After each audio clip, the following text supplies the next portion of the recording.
Hello, Eugene. Hi, Magdi. I'm happy to see you today. Happy to see Thank you you. so much for being with us. I have a question. Is it possible for a person to defeat his karma, or he is a slave of his karma, or he peacefully accepts his karma? Mm. So the individual is karma.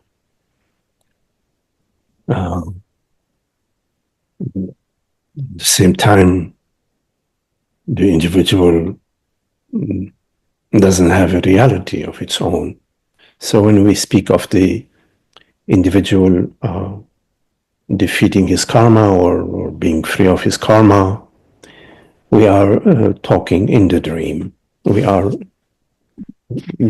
giving a reality to that which in the wrong. We're giving a reality in the wrong field, the wrong space.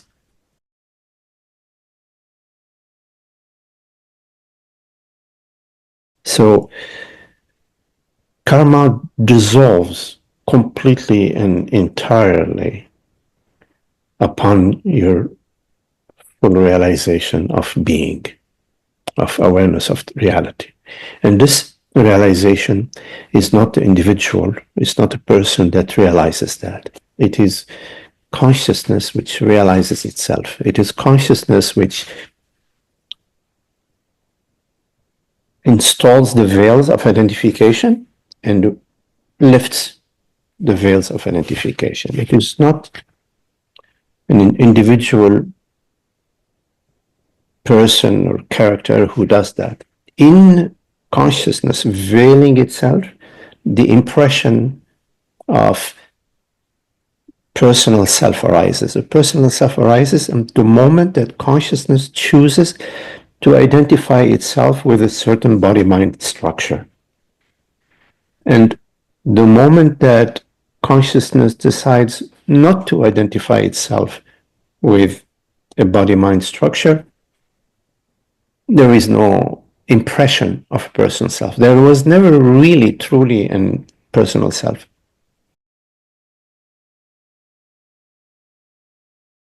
Karma and the consequences of one's behaviors over time and space is part of the veiling. As consciousness veils itself and identifies itself with the body mind, says, I am Magdi, I am Eugene, I am a son, I'm a father, I'm this or that.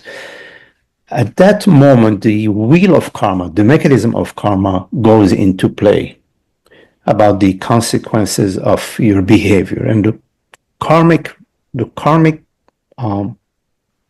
aspect is an aspect that has its function, and the function of the karmic aspect is to bring in the dream, within the mind of the dreamt character, the understanding, which is of course belongs to God, belongs to consciousness, the understanding that certain behaviors, that behavior has consequences, and that these consequences are unavoidable.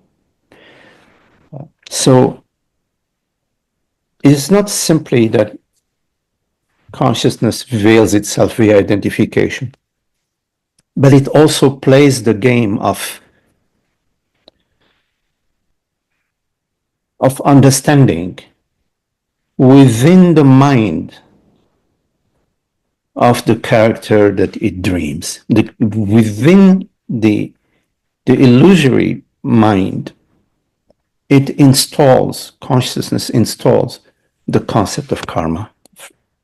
From the perspective of the individual, the principles of karma are very significant. As you sow, so you reap. You're not gonna, plant an acorn and hope that you're gonna end up having tomatoes. No, there are consequences to how you behave, how you think, how you relate. So the you have, like, in various religions, there are like the, for example, the Ten Commandments, in Christianity, there are other, principles that are provided, for the individual to follow and to honor, and it is wise to live that way. If you don't, you will, the law of karma, you're going to experience the unhappiness, the consequences. Yes.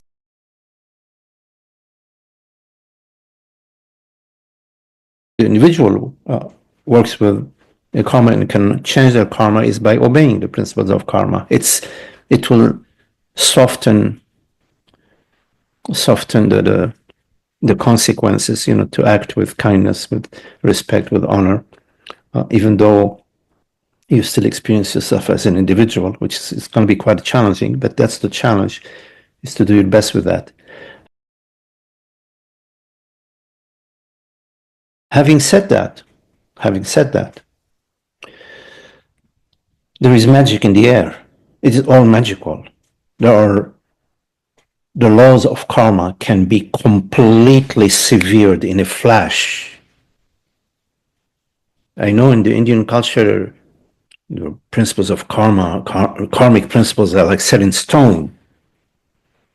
I just would like to say that God takes the stone and splits it just like that. Has no issue with karma. There is a higher power than karma.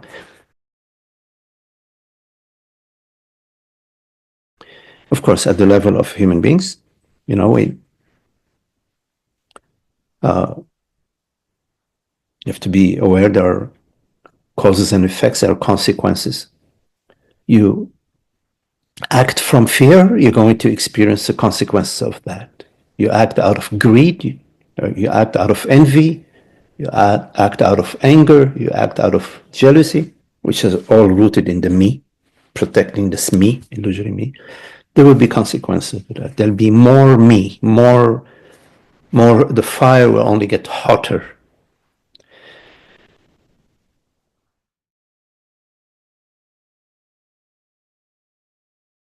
There can be, in one instant, I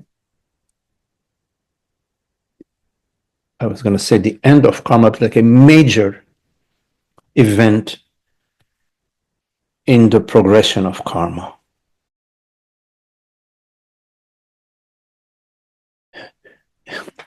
Eugene, we all love to be treated with kindness, with honor, with respect, right? We all love that. Often apply that. We don't often treat others with kindness and honor and respect. We love it. We are very grateful for it, but we are greedy with it. It doesn't make sense, right? It doesn't make sense. Well, why you take and you don't give, right? So it's good to give, because in giving you're receiving, really. So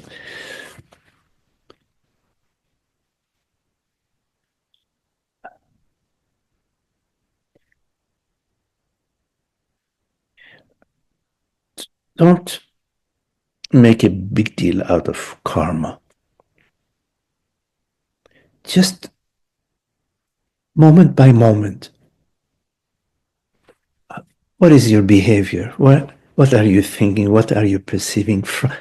What are you assuming yourself to be in this moment? Is it possible for you in the moment to explore, being open, being available, to invite the conditioned mind of judgment and resistance to relax, just to explore that. That's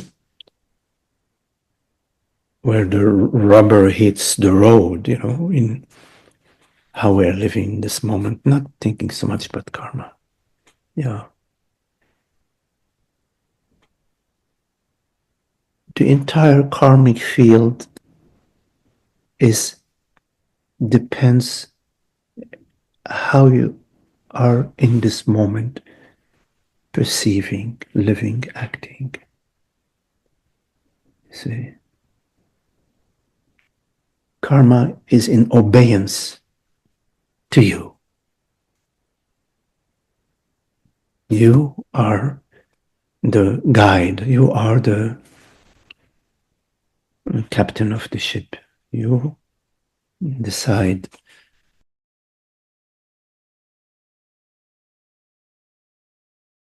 And of course, I understand there's a lot of conditioning about worries and concerns and fear and, oh, what if this, what if that? That's the me mind that's constantly creating agitation. Yes. But then there is awareness, presence, you see, being, right? And that's the supreme. That's the majesty. Well, like, for example, I noticed, for example, a person, he can meditate and read scriptures and listen to his teacher, and then after that, he just opens his mouth, and then karma comes out. So it's kind of Don't open your mouth. that's Shut up. Yeah, it's okay. We have to be kind even with that. Even with that, we have to sort of. It's okay. Yeah. Sooner or later, because we love happiness, we love peace and happiness and freedom. Sooner or later, we're gonna stop stirring, stirring the beehive or stirring the muddy water, because when we revert to the personal me, we immediately experience a certain unhappiness. And who loves unhappiness? So sooner or later, it settles. And all what we are doing here is reflecting upon the peace. And this reflection accelerates the settling in presence, settling in the peace.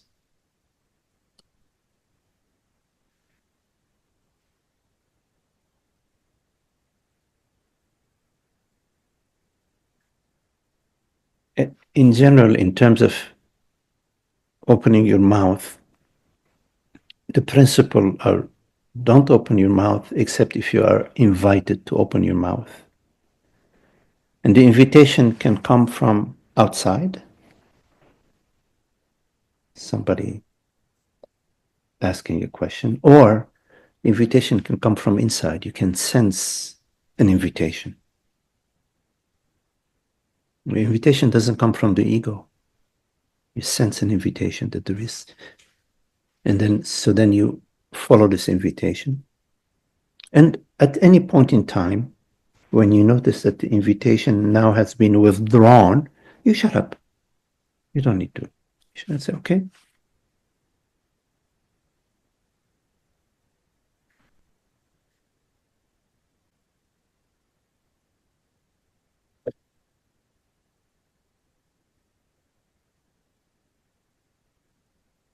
Thank you so much. Nice to see you, Eugene. Yes.